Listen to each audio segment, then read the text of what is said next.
ঢাকাই সিনেমার চিত্রনায়িকা মাহিয়া মাহি সর্বশেষ তাকে দেখা গিয়েছিল রাজকুমার সিনেমায়।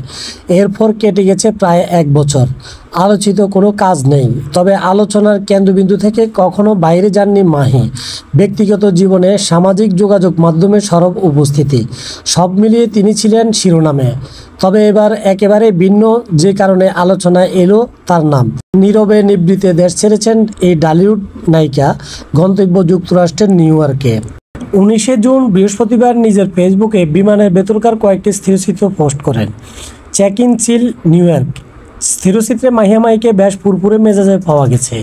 মাহি তার ফেসবুকে পোস্ট করা ছবির ক্যাপশনে লিখেছেন, ঠিক আছে, ধন্যবাদ, বিদায়। যুক্তরাষ্ট্রে কী উদ্দেশ্যে যাওয়া সে ব্যাপারে কিছুই বলেননি এই তারকা। সংবাদ মাধ্যমকে শুধু জানালেন, যুক্তরাষ্ট্রের ভিসা প্রাপ্তির পর আর যাওয়া হয়নি দেশটিতে, তাই এবার একটু সময় বের করে গেলেন। একমাত্র সন্তান বাংলাদেশে আছে, ঘোরাঘুরি শেষে আবার খুব দ্রুত দেশে ফিরবেন। 2012 সালে ভালোবাসার রং সিনেমার মাধ্যমে বড় পর্দায় অভিষেক হয় মাহিয়া মাহির।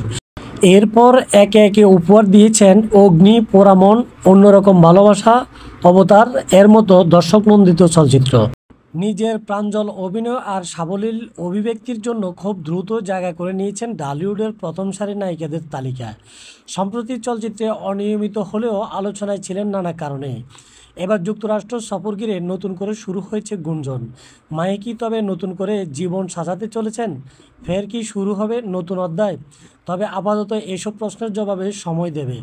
নিউ ইয়র্কের আকাশে আপাতত একটি লেখা, ঠিক আছে, ধন্যবাদ। দর্শক, এই বিষয়ে আপনাদের মন্তব্য কি? অবশ্যই কমেন্ট সেকশনে জানাতে ভুলবেন না। দর্শক, এই ছিল আজকের ভিডিও। আশা করি ভিডিওটি থেকে অনেক তথ্য জানতে পেরেছেন। বাংলাদেশের সমসাময়িক বিষয় এবং বিনোদন জগতের সকল সত্য নিউজ জানতে ওহিদুর মিডিয়া চ্যানেলটিকে সাবস্ক্রাইব করে সাথে থাকুন।